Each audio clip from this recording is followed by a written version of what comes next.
Hello and welcome to session 2 of the VIP Destination Intensive Training. I'm so excited and I bet you are just super ready to figure out how you can make this work for your life and your business because I've given you a chance to learn a little bit about how intensives work. So let's dig in and get ready to have you hosting your own. So one of the very first things you need to think about is where are you actually going to have your intensive? I recommend hotel suites or Airbnbs, preferably a hotel suite for the reason that if something breaks there, you can just call the front desk. Typically, they have like room service, so you can order coffee, snacks. They can bring up a box of tissues for you. You're not going to have any clanking in the kitchen or noises from the neighbors. Hopefully not, anyway. No pets running through the house. If you have an assistant, then they can be there to assist with anything you might need. Hotel suites typically will have like a separate room that has like a sitting room with like a couch and table and all of that, and then it's separate from the sleeping quarters. So that's why I really like them. And then they could always bring up flowers and stuff for you too, which is really nice. Or cookies. I'm a big fan of cookies. Okay, so if you were to choose your home, there are some benefits to that. However, aside from saving money, I don't recommend it. Although it is cheaper than a hotel, your overhead's lower. You still need to pay for an assistant, get groceries, prep your home. I know that my house is, even though my husband is the one who cleans the house, I know that my house is definitely not ready to have intensives. So by the time you pay a cleaner to come, like, thoroughly clean the areas that you need cleaned for the intensive and spending money on all the groceries and everything, the difference in the price between a hotel suite and your home is like negligible. Okay, so one thing for sure, you want to avoid meeting at your client's house.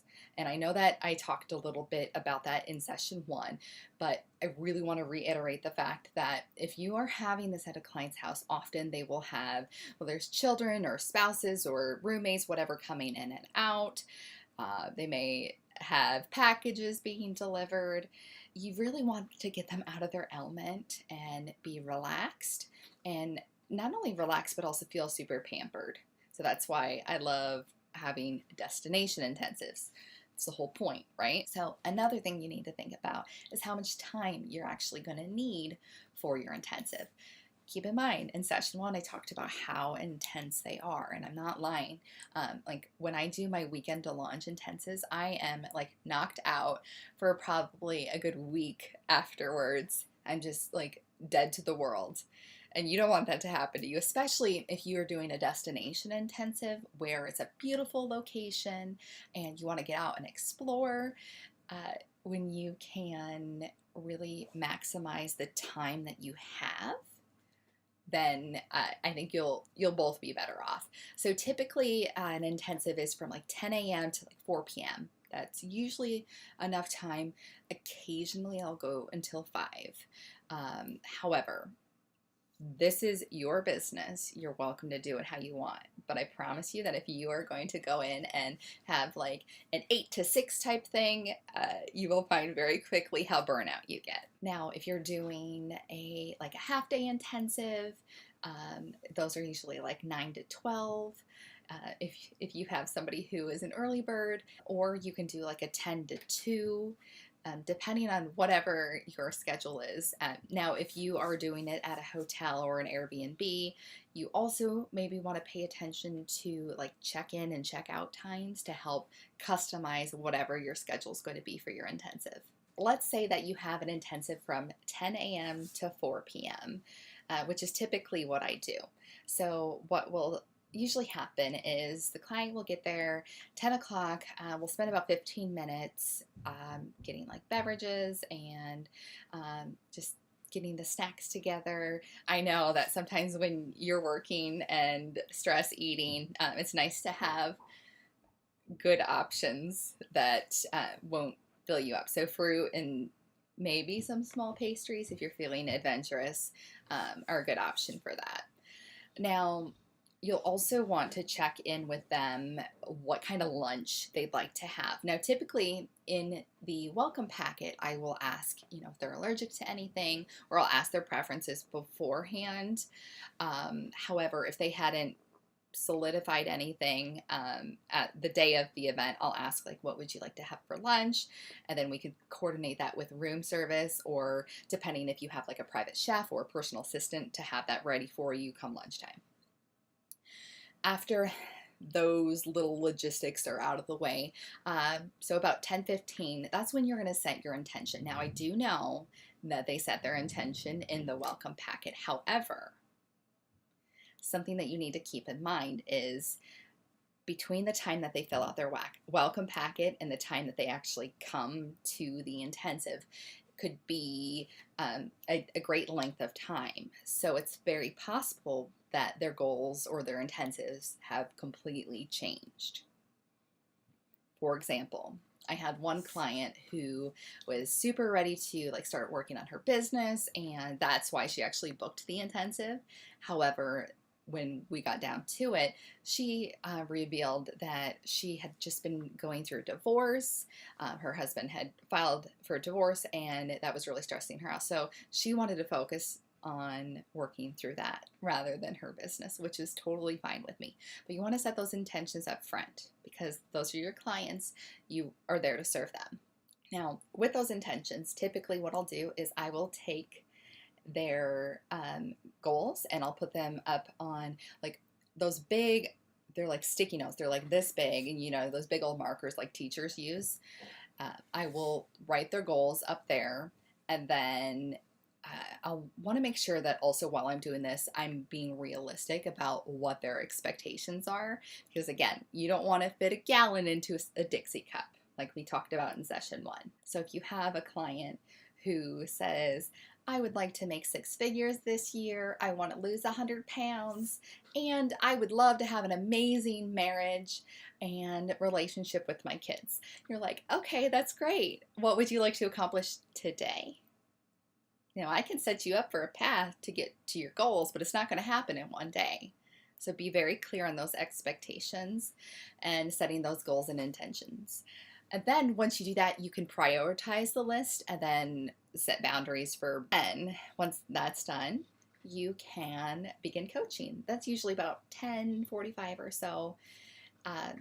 But also throughout this entire time, make sure that you are reflecting on what's going on. So if your client seems a little maybe agitated or distracted, it's okay to be like, hey, you seem a little bit distracted. Is there something going on, or is there something you're not clear about? As you're working through all of the different goals on that list, about usually 12:30 or so, you'll start lunch.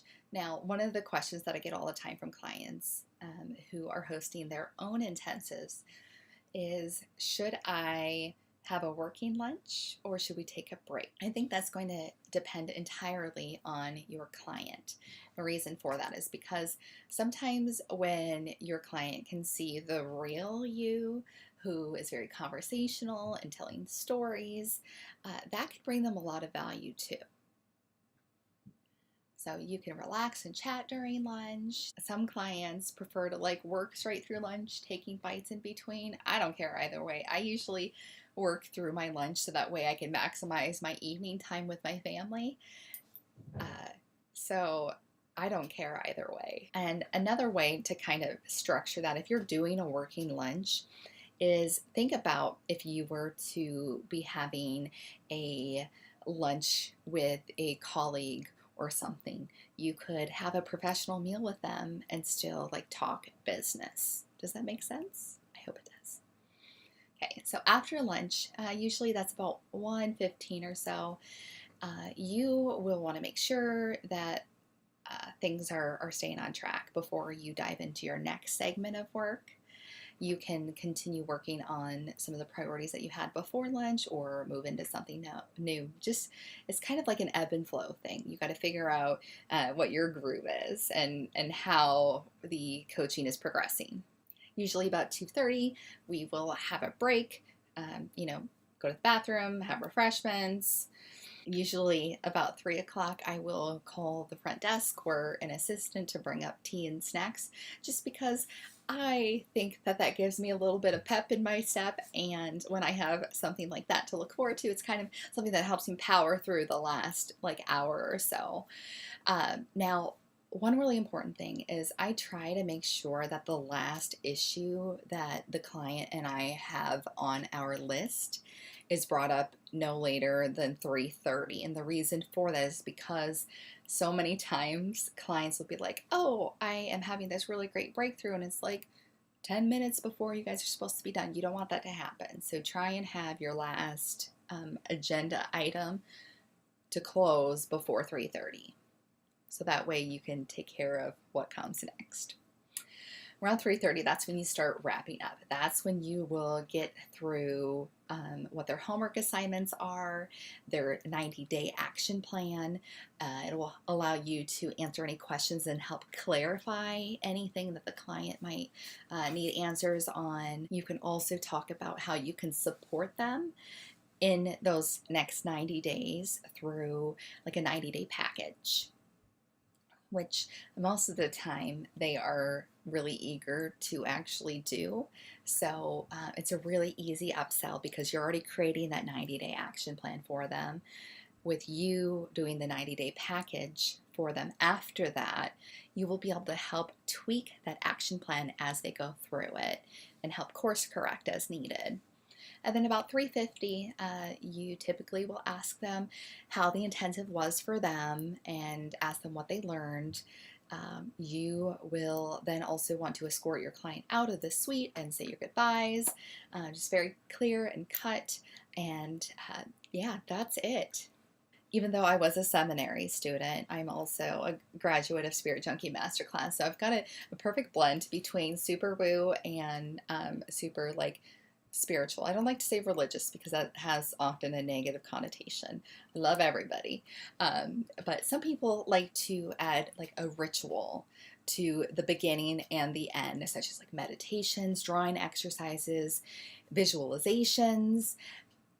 This is all going to depend on whatever your signature style is. For me, I am a let's get down to it, and occasionally, depending on who the client is, we'll go in prayer before and after. But typically, it's we just dive right in. There is something very therapeutic about doing meditations and drawing exercises, visualizations. Feel free to experiment, try things out. You can do Reiki, energy work, healing, whatever your client needs and whatever your modality is. Feel free to experiment with that. So now, things that you are going to need on hand for your intensive. You will want the poster size sticky notes, that big thing I was talking about that we write the goals on.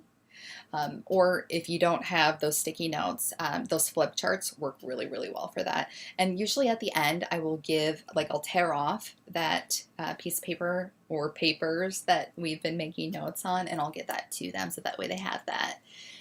You'll want an easel to hold the papers if that's needed. You will need different colored magic markers, tissues. You will be surprised, even as a business coach, how many times we need to call in for some more tissues. Because I can teach you all of the marketing strategies that you need, but if your mindset is not there, it's not going to do you any good. Because if your mindset's not there, you're not going to want to do the marketing strategies. Got it? So lots of tissues is really important. You will want writing utensils, legal pads, nice snacks that are energizing, nothing like super heavy. I love to do fresh flowers. Now, typically, you can get these right from the hotel. Concierge can figure it out for you. They can also provide water. You'll want to make sure that you have a copy of the welcome packet that they filled out as well as the contract. And also, one of the favorite things that I like to do is I am a total gift giver. So I will have a beautiful like gift bag, just chock full of different things. Now, you want to be reasonable in your gifts. Early on when I was starting out with my intensives, like my wealth consciousness really wasn't there. So I felt like I had to pack a lot of like expensive things into that gift bag, which was really unnecessary because they're actually paying for my time. They're not paying for the gift that comes in the gift bag. Okay, so some things that you can put in the gift bag as like a parting gift would be, a book with some journals and maybe a candle, anything to like help pamper them. Or if you are traveling somewhere pretty far off, you can think about things that somebody would want to take on a vacation, keeping in mind that if they are flying somewhere, please, please, please, please keep any liquids that you give them below I think it's 3.4 ounces, because I can't tell you how frustrating it is to have to go check a bag just for this one item that won't fit in my carry-on. Because I travel so much, and I told you 20 countries in the last year alone, I'm usually traveling like 2 to 4 times a month. I always do carry-ons. I've had my luggage lost way too many times to check it anymore, and it's so frustrating to have to check it. So if you come away with anything about that parting gift, make sure no big liquids, please. Now, you can take that list and you can just give it to your assistant, and they can make sure that all of that is taken care of for your intensive. So speaking of that assistant, you're probably wondering, okay, why am I going to pay somebody to just sit there for, however amount of time and only come to my assistance when needed? So there are a lot of details that go into planning an event like this. And as a coach, you really want to be focused on your client and your time with that client. So any of the logistics, your assistant can take care of. So let's take a look at what that might look like. They can take food orders and cater your meals for the day. They can take care of any financial paperwork. So like when your client decides that they're going to book that 90-day package with you, your assistant can go ahead and take care of that. So that way you don't have to worry about any of that stuff. And they can get anything that's on your checklist. They can make any special arrangements that you have with the hotel, or if you're going to have it in your home or an Airbnb. They can also run out to get that Coca-Cola that your client might need, like we talked about in session 1. They can also record notes for you during the day. So, for example, as a business coach, it would be very valuable for me to demonstrate what an intensive would look like. And so I could offer a rate that is a rate to somebody who will allow me to teach my clients and allow me to record our intensive. So they'd get a special rate for that. And so the assistant could then handle the recording.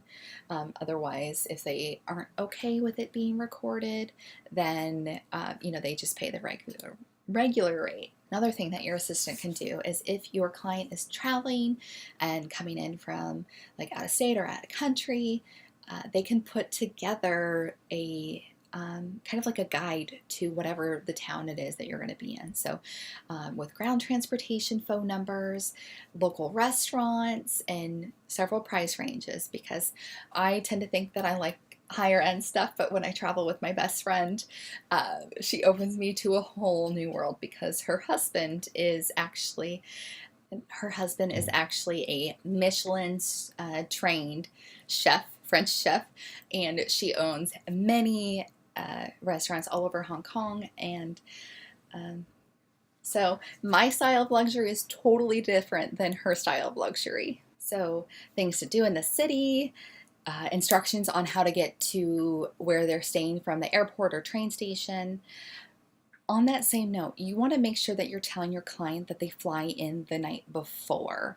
The reason for that is because we all know TSA and different flight schedules and stuff, they get canceled and moved around all the time. So not only to deal with potential like flight changes, you want to make sure that they're rested, that they're not exhausted from their flight, and they'll have some time to relax before committing to the intensive for the day. And I also recommend that they don't fly out that night. And the reason for that is because you want them to be able to rest because, again, it is an intensive. It is super intense. They will feel it and so will you, no matter like how much prep work you give. So it's a great time for both of you to go and get massages. That's why I really like hosting them at like villas that have like a full staff on board or at a hotel, because typically they have spas. So you're probably wondering, this is all wonderful, but what about the bank? Now, we will get down to the details on what your pricing is and everything. But as far as logistics are concerned, please, please, please, please make sure that your client pays in full prior to the intensive. And I'm talking about they pay in full, not like 2 days before the event, because it's costing you a lot of money to put this on. And if you don't know 2 days before the event whether or not it's actually going to happen because you don't know because they haven't paid, that's a problem, because you got to book flights and all of that. So not only is it like a healthy business boundary, but it's also about your energy and your ability to bring all of your strengths and gifts to the table. Because I don't know about you, but I've dealt with clients where I was a little bit more lax on their payments, and it just creates an icky feeling, not just for me, but also for the client. And I think that neither of us bring our best self when, there's that cloud of like payment looming over us. So now that we've figured out what those logistics look like, why don't you go ahead and take some notes and let me know what you've learned from this lesson.